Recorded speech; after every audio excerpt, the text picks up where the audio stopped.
It's Friday, December 12, 2025. Welcome to Make It Make Sense. I'm Grant Herms. Today's interview was one that I wasn't expecting to release when I first did it. It's with Jeff Dion. He's the CEO of the Zero Abuse Project. And it's just what it sounds like. I interviewed Jeff for the article that came out this week on the Substack, all about why changes to the Department of Education's student loan classifications for certain degrees that lowered the cap for a bunch of degrees, but mostly for degrees for people who are mandated reporters of child abuse, neglect, and maltreatment. And people like Jeff are raising alarms about that because they're worried that it could mean that we're going to have fewer people who are required by law to look out for the kids in our lives. And Jeff was such a good interview, and I couldn't fit the entire thing into that Substack piece. So I decided to ask him to let me use this interview in its entirety, which is what you're going to hear today.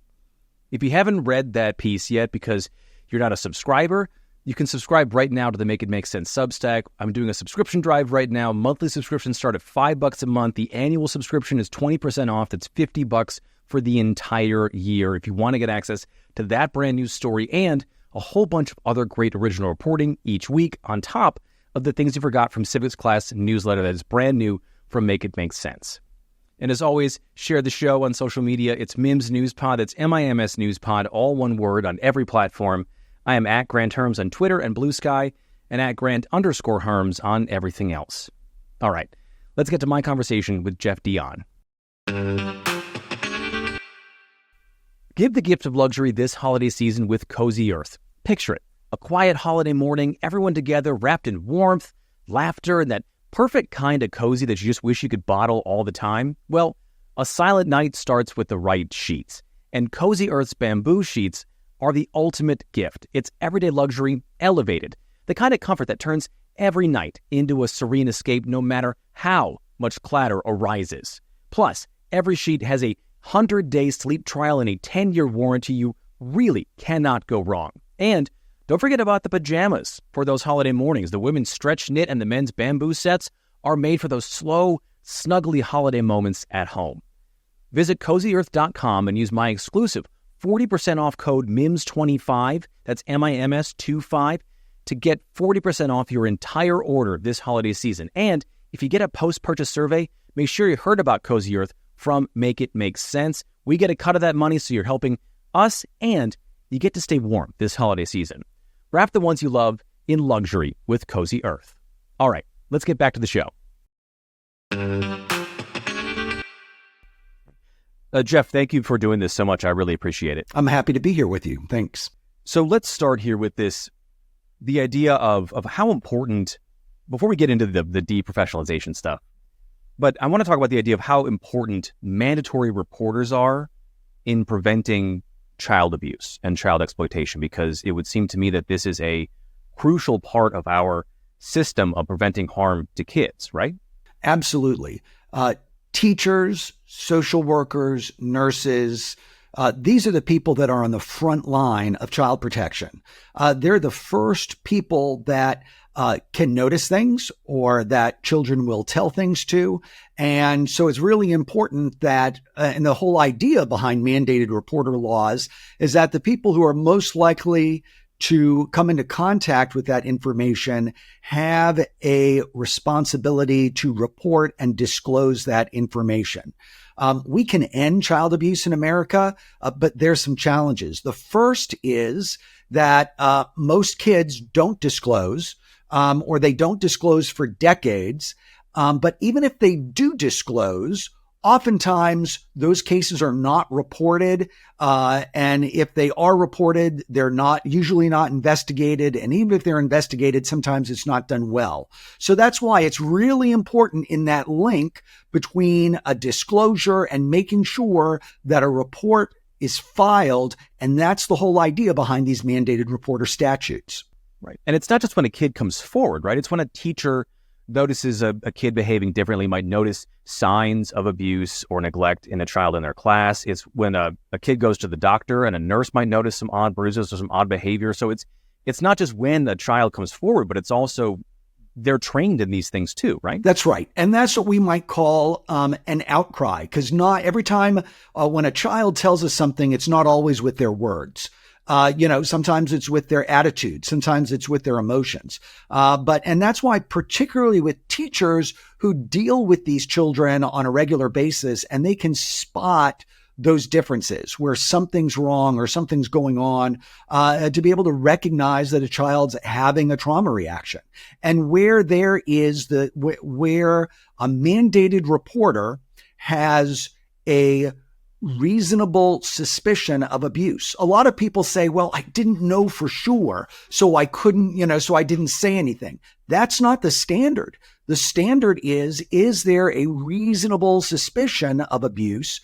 And in order to get that into the system so that people who are trained and are experts at conducting an investigation and looking into it further can determine whether or not, this child is at risk. In the work that you do, how often do you come across mandated reporters who did the right thing? Every single day. But it's just not enough. And I think that, there needs to be more training and more understanding. I remember back after the Jerry Sandusky case, where there were a lot of mandated reporters who failed to report. And, people were talking about, we need to make, failure to make a mandated report a felony. And it's like, no, that's the wrong way to go about it. People aren't not reporting because they're, not afraid of going to jail or the consequences. People who work with kids care about kids.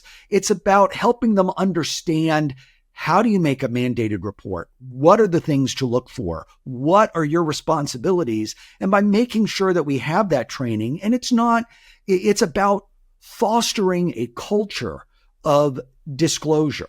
You can't just have a policy and say you're a mandated reporter and never do anything else about it and think that's going to have an impact. Every day we deal with statutes related to child protection, and the people on the front line don't have any idea that statute is there. And so that's why we tell people it's not enough to have a policy. You have to talk about how you're going to implement that policy, how you're going to train people on that policy. And it's not once a year that, okay, we're going to have our mandated reporter training and we're going to check a box. And I tell, we recommend to schools and other folks who work with kids that when you have a youth protection policy, that it needs to be trained and exercised and drilled. We train teachers and the entire school on how to respond to a fire drill. And why do we do that? Because children's health and safety and lives are at risk. Same thing with child abuse. Children's lives and healthy and safety are at risk. And maybe it's just that one individual child at the time rather than the entire school. And so how do we make sure people are comfortable with what we do? Then we have an exercise, so that, they need to offer teacher scenarios. Okay, this happens. We're going to have a desktop exercise. This has happened. What are we going to do? How do you respond? And then everybody is reminded and they're on the same page about what they need to do. And a lot of times it's those red flag cases where you're not sure, but it's really important to err on the side of caution. It strikes me that in the thing that we're talking about here, which is the deprofessionalization of certain professions and certain industries, nursing, teachers, social work, certain other medical professions as well, those training things aren't there. And that's a different problem that I think we can talk about and should talk about. But professional organizations that represent these industries have said that likely saying that their degrees aren't professional anymore are going to chill people from going into those things in college because their student loans are going to get covered in the same way, or they're going to be forced to leave those industries and those professions because they won't be able to afford to pay back their student loans anymore. Even if they care about kids so deeply, what do we risk in not having those people who are even moderately trained in the way that we're talking about here, leaving those professions? I mean, kids, in my mind, would be at risk because of that. Absolutely. Because if you deprofessionalize these jobs, then you're going to have fewer people going into them and fewer standards that people will have to meet. And then everybody is, do you really want a nurse or teacher to basically be treated with the same level of licensing or training that someone working in fast food or your local daycare center has? I mean, so what it does is it reduces the level of professionalism and training and requirements that we can have on people. And that is going to put kids at greater risk. It moves in the other direction. We need more training and higher standards in order to protect children, not a lowering of standards. Right now, the Department of Education isn't really going into why this policy was made. There is some conjecture and some things about maybe it came from Project 2025 and the way that they built it there. Maybe it came from the idea that they want more teachers and nurses, and so if they lower the standards, maybe they'll get more people. But that doesn't seem to be the way that this works. So there's also nuance here too, because each of these professions operates a little bit differently. So I know that in your organization and the people that you work with, you've been talking about some of the nuance here because there's a difference in how teachers at different levels approach this. So can you walk me through some of the nuance here? Sure. And, we are working to build a child protection workforce. And we have a program called Child Advocacy Studies, which is an academic minor that exists in about 125 colleges and universities around the country. And it's designed to be an academic minor so it can be paired with any major. So you could be a psychology major or criminal justice or early childhood education or social work and pair it with a child advocacy studies minor and really explore the intersections between those disciplines. And ours is the only evidence-based child protection academic program in post-secondary schools. And out of the 510 social work graduates who in the 2023-2024 school year who were CAST professionals, those 510 professionals are going to interact with 35,000 kids in their first year of work.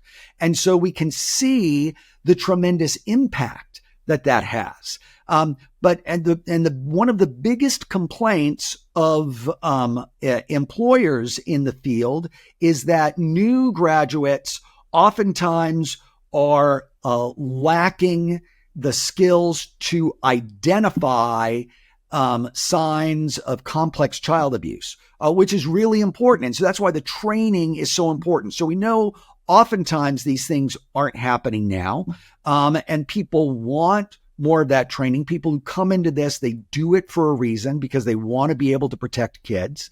And so it's really important that they get that. And, in our Child Advocacy Studies program is an experiential learning program. And so it's not just, teaching from a textbook. Oftentimes these colleges and universities will have mock houses where people can practice going into someone's home on a child protection call. What are the things you look for?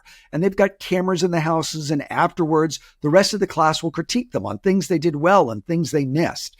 Some schools have mock courtrooms because as part of their professional responsibilities, they may have to testify in court about their investigations. And this gives them experience in doing that and makes them more proficient.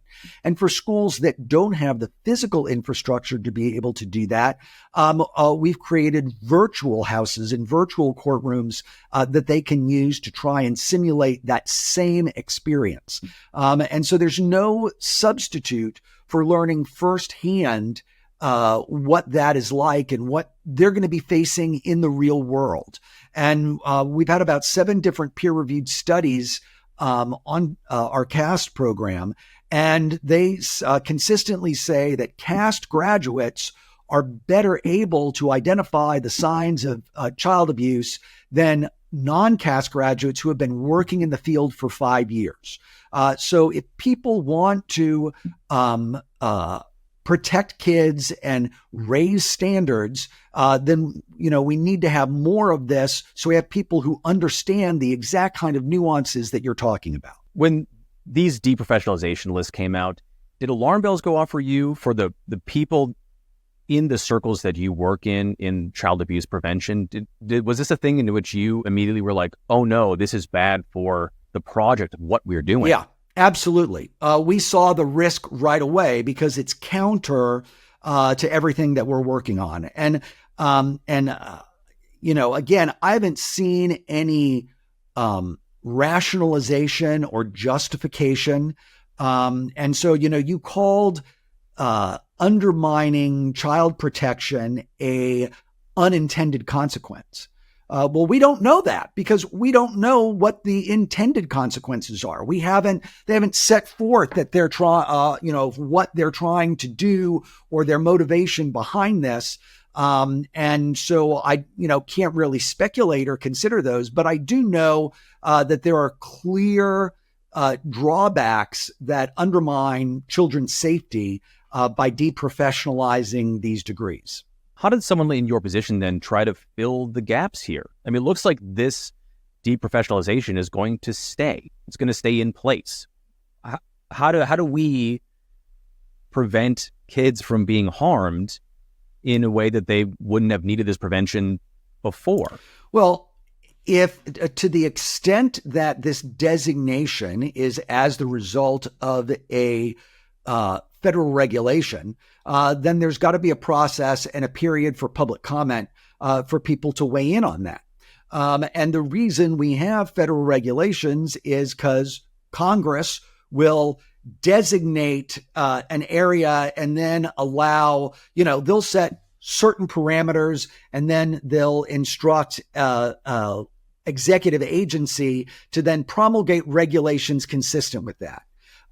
If they, and I would imagine that all of these professional associations and our organization and other people that care about kids will register their concerns and disagreement, their dissent, with an effort to deprofessionalize these things. And then if they do go ahead and go through with it, I would not be surprised to see Congress step in and say, no, this is something that we need to continue to have happen. Would you go to Congress if they held a hearing and Absolutely. I haven't seen anything yet that's going to be the case. This also strikes me as a larger issue with this administration trying to completely shutter the Department of Education. And in lots of the things that it does, including civil rights for kids, it also does set national standards to prevent child abuse and child exploitation. So how tough has it been in the last few months to do the work you do, knowing that this thing might be coming down the line? It's really challenging. And it's unprecedented and it is unpredictable. And what I've told our staff is we hear a lot of things. All we can do is respond and just keep doing our work. Because sometimes things will happen. They'll float ideas. They'll run stuff up the flagpole. There's a horrible reaction and then it gets backpedaled. And so I'm not prepared to say, that the sky is falling, but I'm very comfortable saying if you do this, there's going to be really bad consequences for kids. Let's make no mistake about it. Children will die because of this, because the people who are on the front line, who are trained to recognize signs of abuse and intervene, are not going to be there, or they're not going to have that training because this has been professionalized. So I am comfortable to say, if you do this, bad things are going to happen. And hopefully, if we can make enough noise now, maybe they'll reconsider. But if they go through it anyway, certainly we'll work, to try and have a legislative correction for that, because I think this is just so critically important. Generally, when you've gone to the Hill, have members of Congress, have senators been concerned about child abuse prevention? Have they been concerned about needing more training? Have they been concerned about the fact that one person who goes through CAS might interact with 35,000 kids in the first year? That number itself, that's stuck with me as we've been talking. I'll get to that in a second. Answer my first question first. Are they concerned about the things that you're talking about, genuinely? They are. And in a time that has been very politically divisive, the one thing that everybody seems to be able to agree on is the importance and need for protecting children. And while there might be disagreement about the best way to do that, I found very strong bipartisan support for doing the most we can to keep kids safe. And that's the first part. That means we have their attention, because when there's so many other things that don't get attention, that sort of fly under the radar or don't rise to the level that members of Congress have to pay attention to.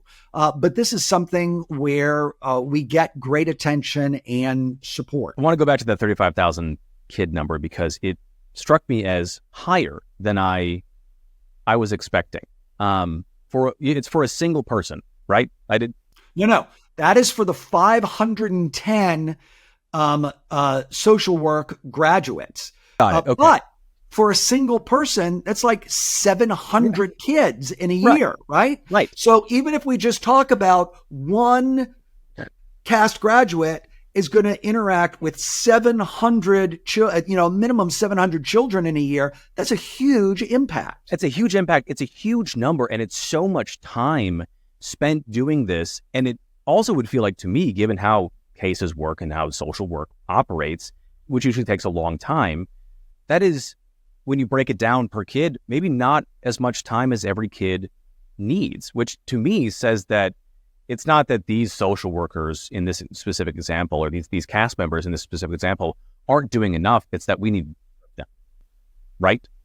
Yeah, that's correct. And when the times when situations like this really get a lot of attention is when a child dies and everyone asks what went wrong.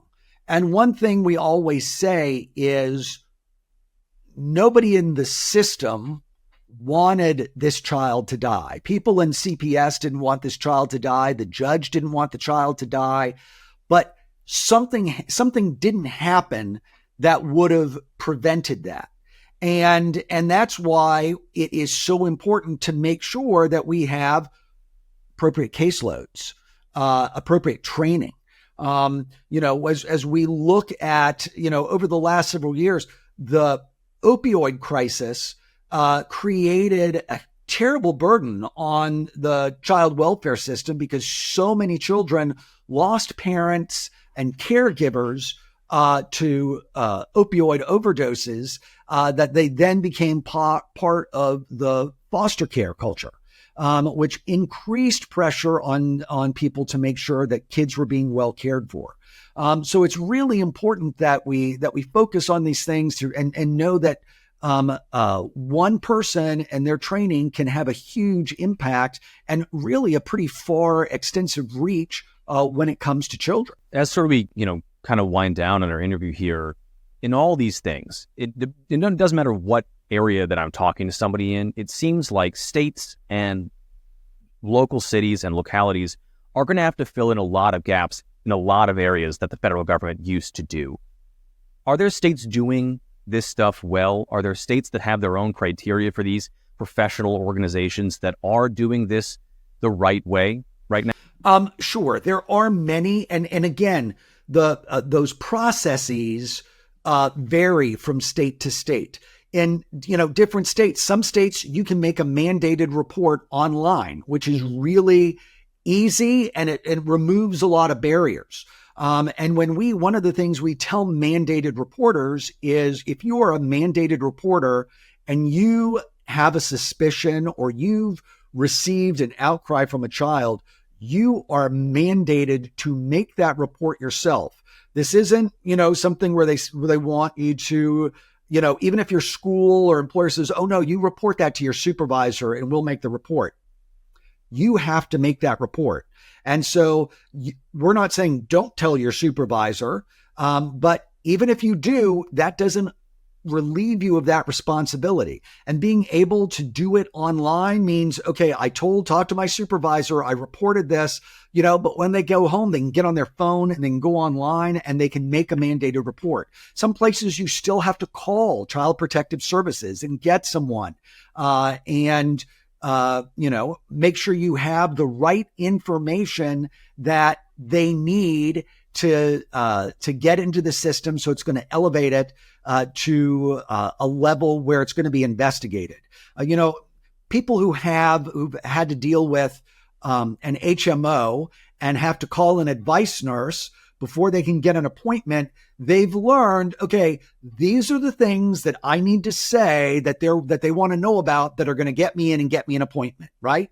And it's the same thing with, mandated reporters, making sure you give them the information they need so they can make that distinction. Another really important part that states play is with forensic interviewing. And when children are brought in and interviewed, and you're right that even with a trained forensic interviewer, maybe 50% of the kids where there's absolutely known abuse still won't disclose. But you can still get information from that interview that corroborates the prosecutor's case and allows for an intervention. And every state should have a designated forensic interview training protocol. 20 years ago, only a handful of them did. Today, 37 states have a designated protocol. 26 of those states use our Child First protocol. And recognizing the importance of getting this right. Because the pressure is very much like fighting terrorism.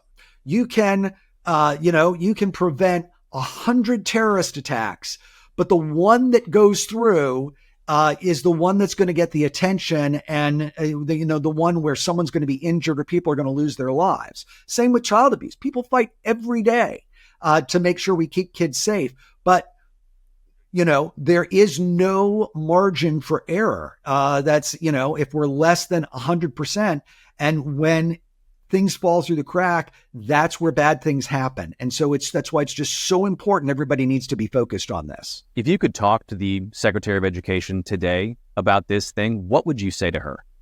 My first question would be, why do you want to do this and what are you trying to achieve? Because I think the most productive way to do this is, okay, let's talk about what the end goals are. And are there other ways to do them that don't undermine children's safety? Because we'll work with anybody in furtherance of the protection of children. And I think the most important thing is to have a conversation and make sure we understand where everybody's coming from. And so I don't want to say, they're trying to undermine kids, or they're trying to make kids less safe, or this is all about the rich and powerful, abusing kids. And so if we take away the mandated reporters, that's going to help them get away with it. I'd rather just sit down and have a conversation. It's like, let's talk about this on the merits. What are you trying to achieve? What's the problem you're trying to solve? And why do you think this is going to help it? Because maybe we can find an alternative way that might address the issue that you're concerned about without putting children's safety at risk. Jeff, thank you so much for doing this. I really appreciate it. Thanks for having me. I want to thank Jeff again for coming on this show. You can find a link to the Zero Abuse Project and that brand new Substack piece that came out just this week in the show notes. And that is it for today's episode. Please rate and review the show whenever podcast app you listen to it on. Like and subscribe if you're a watcher on YouTube. Sign up for the Make It Make Sense Substack right now. The subscription drive going on. You can get a deal on an annual subscription. It is just $50 for the entire year. Or if you want to become a founding member, a Making the Most Sense member is what we call them, you can do that right now for a locked-in price for life, no matter how much subscriptions increase in the future. And as always, share the show on social media. It's MIMS News Pod. It's MIMS News Pod, all one word on every platform. I am at Grant Herms on Twitter and Blue Sky, and at Grant Herms TV on everything else. Thank you so much for listening today. I'm Grant Herms, and I'll talk to you next week.